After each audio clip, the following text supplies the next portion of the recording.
dernier volet thématique avant d'assister à la conclusion de cette journée. On va parler des enseignements sur les entrepreneurs et les pays et les territoires les plus innovants en matière d'intelligence artificielle. Donc, on va voir ça sur l'impact sur les territoires. Pour cela, j'appelle Alexandra Dublanche, vice-présidente du Conseil régional d'Île-de-France, en charge du développement économique et de l'agriculture, et Francis Interman, directeur du département et de recherche Accenture Monde. Bonjour, Bonjour. Bonjour, merci de participer et d'intervenir. Voilà, on est donc à cette... vous avez le privilège, en tout cas l'occasion de conclure après une série de panneaux thématiques sur la banque, sur la santé. On arrive maintenant au territoire, aux collectivités, plus particulièrement aux territoires innovants. Peut-être pour commencer avec vous, si vous voulez bien, et parler de la région Île-de-France, qu'on doit tous connaître assez bien ici. Peut-être quels sont les atouts au départ dont dispose la région pour être très, très performante dans ce domaine de l'intelligence artificielle. Et c'est vrai que le patron de Cisco, la Chambers, a dit que l'Île-de-France, c'était la nouvelle Silicon Valley. On en a parlé ce matin. Donc, quels sont les atouts en quelques mots pour après voir justement comment on développe des programmes et comment on a une vraie alternative à d'autres territoires mondiaux. Tout à fait. Alors, tout d'abord, merci de cette invitation. La région Île-de-France est très heureuse d'être présente à cet événement où je représente Valérie Pécresse. Alors, les atouts de l'Île-de-France sur l'intelligence artificielle sont nombreux. Tout d'abord, on a 25% des étudiants français, 40% de la recherche française. C'est la première région européenne, l'Île-de-France, en termes de dépenses en recherche et développement. On a aussi des pôles scientifiques et technologiques de notoriété mondiale tels que Paris-Saclay. Paris-Saclay, c'est un des 4 principaux hubs d'innovation au monde, avec la Silicon Valley, Israël et Shenzhen en Chine. On a des compétences également très importantes et reconnues mondialement dans des domaines comme les mathématiques, le big data, les objets connectés et bien sûr l'intelligence artificielle. Il faut rappeler qu'on a le plus de médaillés Fields avec les États-Unis. Et également que l'ENS, si on compte en proportion du nombre d'étudiants, est la première université devant Harvard et Oxford à former des prix Nobel. Alors si je précise un peu plus sur l'intelligence artificielle, on a également un certain nombre d'atouts, des laboratoires d'excellence, la BEXSmart, SMP, etc. Et 45% des 68 laboratoires de recherche et développement qui travaillent sur la recherche, sur l'intelligence artificielle en France, sont en Île-de-France. Il y en a 13 à Paris et 8 à Paris-Saclay. On a des start-up franciliennes extrêmement bien positionnées sur ces domaines, que ce soit la robotique, l'intelligence artificielle, ces secteurs stratégiques. Elles sont accompagnées notamment par des incubateurs spécialisés, je citerai seulement Paris Agoranov. On a des vous voyez, on a un certain nombre d'atouts. On a des associations spécialisées dans l'intelligence artificielle, Station F, bien sûr, le plus grand incubateur au monde qui vient d'ouvrir.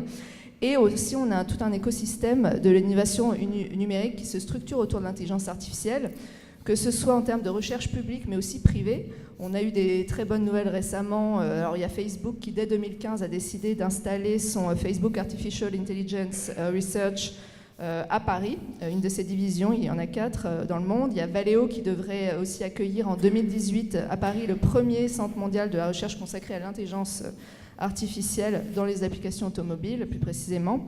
Et également Fujitsu qui a annoncé en mars dernier l'implantation à Paris-Saclay d'un lab de recherche et développement en intelligence artificielle. Et enfin, pour terminer, il y a aussi tout un écosystème en termes de financement. Nous, on a à la région Île-de-France, avec Valérie Pécresse, on a un fonds qui certains connaissaient peut-être sous le nom de FRCI, qui maintenant s'appelle Paris Region Venture Fund, où on met 50 millions d'euros sur des entreprises innovantes. Et donc l'intelligence artificielle est vraiment au cœur de nos préoccupations, bien sûr. Et il y a aussi la création par d'un fonds par Serena Capital de 80 millions d'euros pour des investissements dans le big data et l'intelligence artificielle. Donc les atouts sont majeurs et on essaye de les faire fructifier avec Valérie Pécresse à la tête de la région. Très bien. À côté de vous, donc Francis Interman, vous avez publié un rapport. En français, c'est « Transmettre votre entreprise grâce à l'intelligence artificielle ».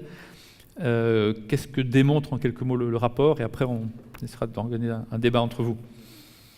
En 2 mots, ce que démontre le rapport, c'est que les entreprises qui passent vraiment le cap de devenir des entreprises avec, on a joué un peu sur les mots, un QI d'intelligence artificielle élevé, sont non seulement celles qui font de la recherche, qui investissent en interne, mais également celles qui savent collaborer très fortement, très intensément avec leur écosystème, ce qui rejoint un certain nombre des points qu'évoquait Alexandra. Alors justement, comment on organise cette collaboration, ce partenariat, cette interaction le plus régulièrement possible avec un écosystème? C'est quoi le modèle idéal? C'est juste de la bonne volonté ou est-ce qu'il y a des choses à mettre en place? Je ne sais pas s'il y a un modèle idéal. Je pense que chaque pays, chaque région a son modèle et que la Silicon Valley, ce n'est pas la Chine et que la France, évidemment, ce n'est pas non plus l'Allemagne, même s'il y a des points communs importants. Nous, ce que nous voyons, c'est qu'à chaque fois que les éléments prennent, il y a une espèce de carré magique entre les pouvoirs publics d'un côté, les universités, les grandes entreprises, les start-up, évidemment tout cela aidé par les organismes financiers qui se met en place. Et on voit cela très fortement déjà en Allemagne. Il y a un centre de recherche pour l'intelligence artificielle qui regroupe tous ces acteurs en Allemagne avec plusieurs centaines de chercheurs, avec des financements publics, des financements privés et avec une échelle très importante. Et on voit maintenant ils veulent reproduire le même schéma dans le domaine automobile dans la région de Stuttgart.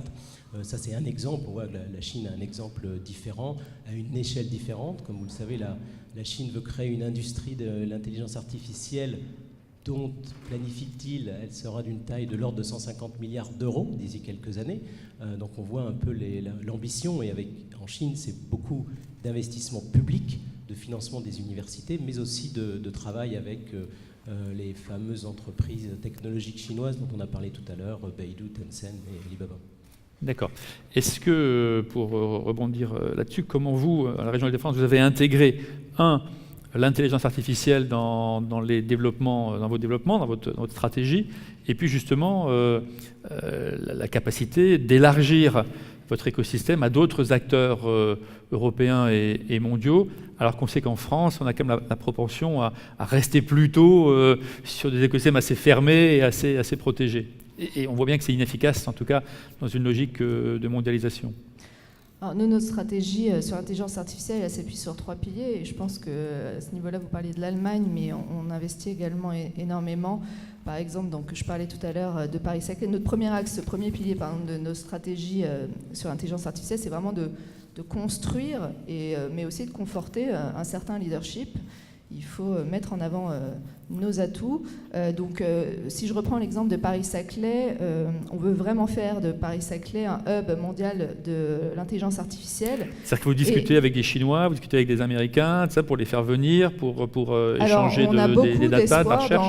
Dans un grand lieu, on soutient les grands lieux d'innovation, et donc il y a un lieu qui s'appelle DigiHall, peut-être certains le connaissaient sous le nom de Digitech, qui a vocation vraiment à devenir un lieu de référence à la fois français, européen, mais également mondial sur l'intelligence artificielle. C'est porté par tout un tas d'acteurs, des pôles de compétitivité, des pôles de recherche, des entreprises, le CEA List, et de rassembler dans ce cluster vraiment des grandes entreprises, des universités et toutes les forces qui font Paris-Saclay, avec aussi ce que je citais tout à l'heure, tous nos chercheurs. Il y aurait 1500 chercheurs sur ce grand centre d'innovation, et la région investit fortement là-dessus en mettant plus d'1 million d'euros sur ce centre. Et sur les startups, on a vu ce matin l'importance de prendre les startups et de les faire se développer. Alors, on a toute une politique à la région sur l'innovation, qui est assez nouvelle d'ailleurs depuis l'arrivée de Valérie Pécresse. On a refondé toutes nos aides aux entreprises et on a créé un pilier qui s'appelle InnovUp. Et pour aider justement à l'innovation, on met à peu près 50 millions d'euros par an avec la BPI pour aider des entreprises à se développer. Récemment, on a créé un autre dispositif qui s'appelle InnovUp Proto pour aider des entreprises à passer l'étape du prototype, justement. Et on a les 16 premiers lauréats là, avec 1,5 million d'euros pour aider toutes ces startups justement à percer. Nous, on est là pourquoi la région? On est là pour faciliter l'environnement et faire fructifier nos pépites. Et donc voilà, on investit à la fois, mais on essaye aussi de créer un environnement favorable pour que ces entreprises se développent du mieux possible et puissent être compétitives avec le reste du monde. Vous êtes conseiller de Valérie Pécresse, qu'est-ce que vous lui conseillez de développer? Valérie Pécresse ne m'a pas encore fait l'honneur de m'appeler, donc c'est... Non, mais en stratégie prédictive, ça pourrait arriver bientôt. Je pense il y a deux éléments dans la foulée de ce que j'ai entendu depuis ce matin, qui était un débat très riche. Je pense que le premier point, c'est le chaînon manquant sur la feuille de route au niveau national, ce dont parlait Cédric Villani, que maintenant nous attendons. Il y a ce maillon national là sur lequel on attend un engagement important. D'une part, et puis je pense que d'autre part, il y a le maillon de la collaboration à l'intérieur de l'Europe. Si on va voir la taille par rapport aux États-Unis, dont on a beaucoup parlé aujourd'hui, par rapport à la Chine, dont on a parlé un peu moins, mais qui existe également fortement dans ce domaine-là, c'est au niveau du maillon européen que cela va se jouer. On a une réglementation européenne dans le domaine des données, dont on a parlé un petit peu aujourd'hui, qui va créer justement cet ensemble-là, et que ce sont ces collaborations-là, de région à région, de collectivité à collectivité, qui sans doute aussi renforceront l'écosystème européen et feront la différence in fine.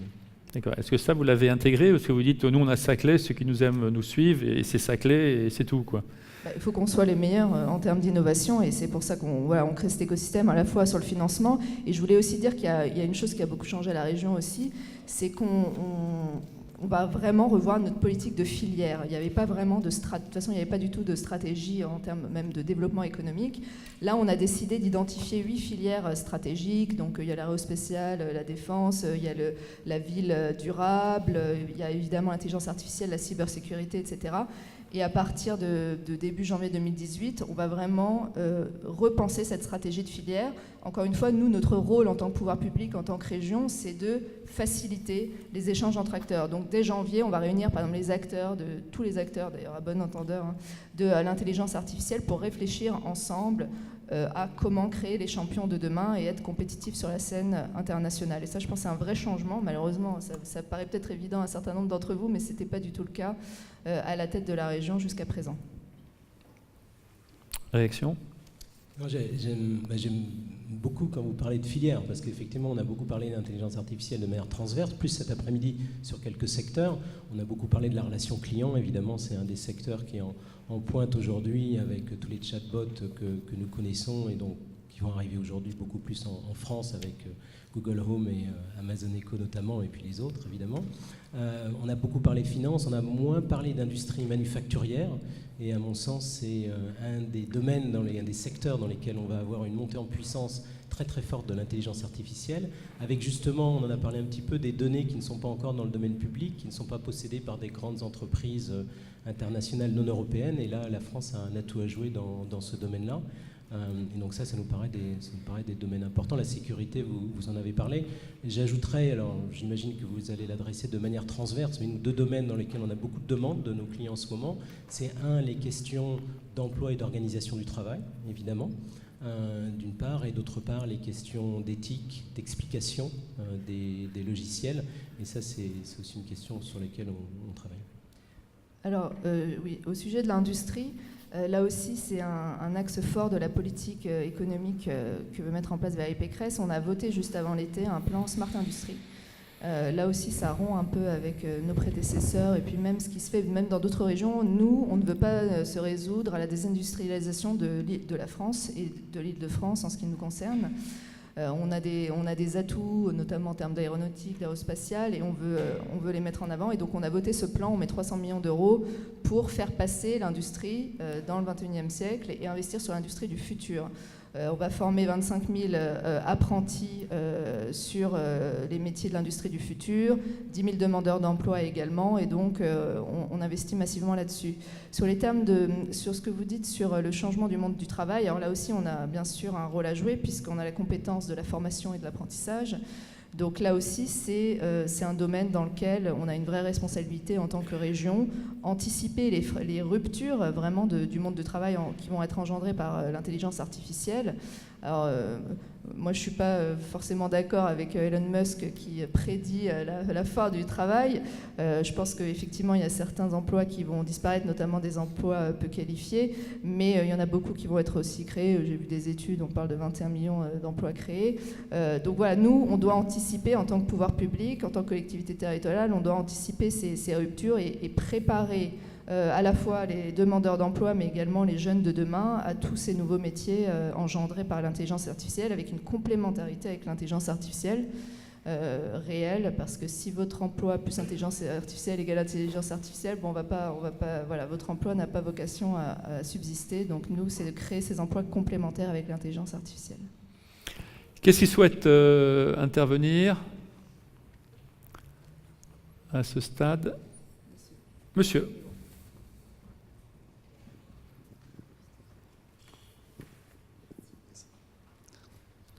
Bonjour, René Pascal, je suis retraité du secteur bancaire. Donc un petit constat, moi je relève avec intérêt les grandes évolutions chez différents intervenants, au sein de l'Île-de-France notamment, les réseaux consulaires, avec notamment des grosses opérations récentes sur le numérique, sur l'intelligence artificielle, c'est assez récent, et ce n'est pas très fréquent avant.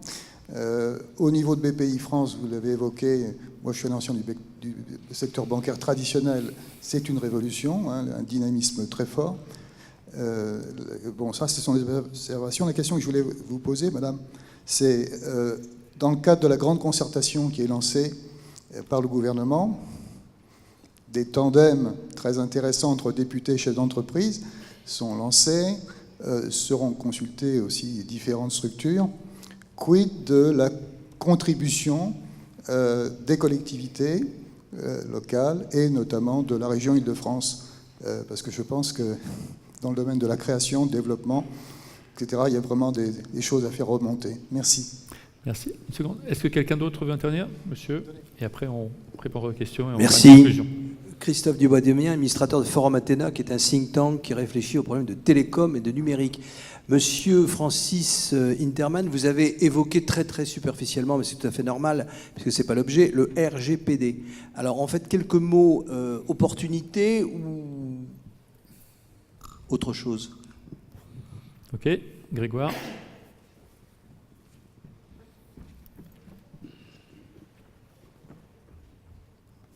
Une question pour Francis Interman. Je crois qu'Accenture a publié un rapport passionnant sur, à l'occasion du dernier G20, sur comment booster le quotient, le IEQ en matière d'intelligence artificielle pour tous les pays, en analysant ce qui se faisait de mieux dans les 20 plus grands pays.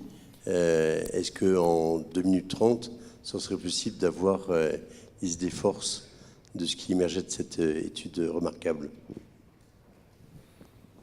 Ok, très bien. Donc je propose de répondre aux questions et de conclure en même temps. Allez-y. Alors, monsieur, sur tout ce qui est de travail avec le gouvernement et avec les missions intelligence artificielle, par exemple, données à monsieur Villani, alors nous, bien sûr, on est preneurs pour contribuer, et si on ne nous invite pas, on s'invite nous-mêmes dans la contribution, quels que soient les sujets. On a plein de choses à dire en tant que région, et notamment sur ce sujet-là, parce qu'il y a quelque chose que je n'ai pas dit aussi, c'est qu'on se saisit de ces sujets, bien sûr, nous, en tant que région, pour fournir, bien évidemment, aussi des nouveaux services aux franciliens, aux usagers et aux collectivités. La présidente va lancer demain matin, enfin on l'a déjà annoncé, mais ça sera officiel demain, la Smart Région Initiative. On va vraiment modéliser la région avec une région en 3D interfacée avec toutes nos compétences, les transports, la qualité de l'air, etc., avec des capteurs individuels qui vont nous remonter les données.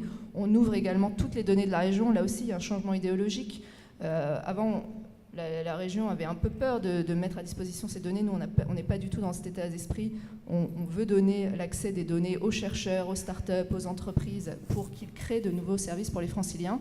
Et donc là-dessus, on a énormément de choses à dire et bien sûr, on s'inscrira en complémentarité de ce qui est fait au niveau national. Oui, en deux mots. C'était à plusieurs reprises, oui. Oui, sur la réglementation données européenne, opportunité, en un mot. Ça crée un marché européen. Ça doit répondre normalement à un certain nombre des inquiétudes, en tous les cas des questions posées par la société civile, par les Européens. Et ça permet de prendre en compte le fait que l'Europe est un contexte culturel très différent des États-Unis. J'ai la chance de faire partie, pour reprendre l'expression qu'avait Cédric Villani, des gens qui oscillent entre les États-Unis et l'Europe.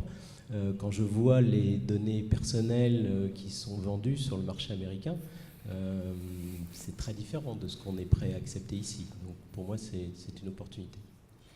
Sur l'étude en 30 secondes, moi, ce que ça m'a appris, peut-être moi-même en travaillant là-dessus avec les entrepreneurs de Citizen Entrepreneur et du G20, c'est qu'il y a une prise de conscience au niveau international. Au-delà des différences que je viens de mentionner entre l'Europe et les États-Unis, on pourrait parler d'autres régions du monde. Quand nous avons travaillé avec d'autres entreprises dans le cadre du B20, qui est le forum des entreprises qui conseille le G20, il y avait une task force cette année sur la digitalisation dans laquelle il y avait un chapitre complet qui était dédié à l'intelligence artificielle. C'était la première fois que c'était le cas. Nous accompagnons le B20 depuis 2011, il n'y avait jamais eu cela.